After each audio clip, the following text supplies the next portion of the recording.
આપનો પરિચય? મારું નામ જીતકુમાર નમહા છે, લીંબડી સુરેન્દ્રનગરથી આવું છું. ઓકે, યુપીએસસીમાં કેટલી મહેનત કરી હતી, શું પરિણામ મેળવ્યું છે ને હવે આગળ શું ઈચ્છા છે?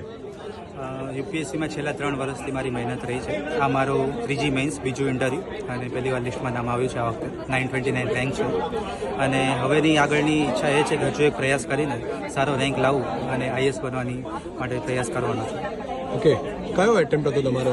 આ મારો 4th એટેમ્પ્ટ હતો અને 3rd મેન્સ હતી અને 2nd ઇન્ટરવ્યૂ હતું. ફેમિલી બેકગ્રાઉન્ડ શું છે? તમારા મધર ફાધર શું કરી રહ્યા છે અને કેવું સપોર્ટ હતો તેમનો? મારા ફાધર હમણાં હયાત નથી અને મારા મધર જે છે એક આંગણવાડી વર્કર છે અને એમણે જ મને મોટો કર્યો છે નાનપણથી.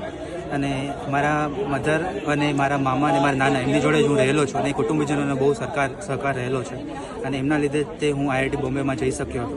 ત્યારબાદ મારી એનવીડિયામાં જોબ બી હતી અને એ જોબ મૂક્યા પછી મેં રિસ્ક લીધું કે ના, હવે મારે આનાથી આગળ વધવું છે અને સોસાયટી માટે કંઈક મારું યોગદાન આપવું છે. એના માટે થઈને મેં યુપીએસસીનો પ્રયત્ન આપવાનો ટ્રાય કરી.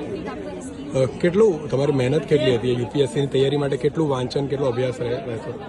વાંચવાનું એવું કે જેમ એક્ઝામ નજીક આવતી હતી એમ વધારે વાંચવાનું થતું હતું. જેમ કે પ્રિલિમ્સ અને મેઇન્સ વખતે 10 થી 12 કલાક વાંચવાનું થતું હતું. એની પહેલાં જેમ જેમ એક્ઝામ આવે એ પ્રમાણે વાંચવાનું. પણ કન્સિસ્ટન્સી બહુ જરૂરી છે. કરંટ અફેર અને બીજી બધી વસ્તુ છે એ રિકોલ કરવા માટે કન્સિસ્ટન્સી મેટર કરે છે. એટલે ડેલી 5 થી 6 કલાક જરૂરી છે. તો કયો વિષય હતો જે તમારા માટે અઘરો હતો અને તેને કઈ રીતે તમે વધારે સમય આપતા?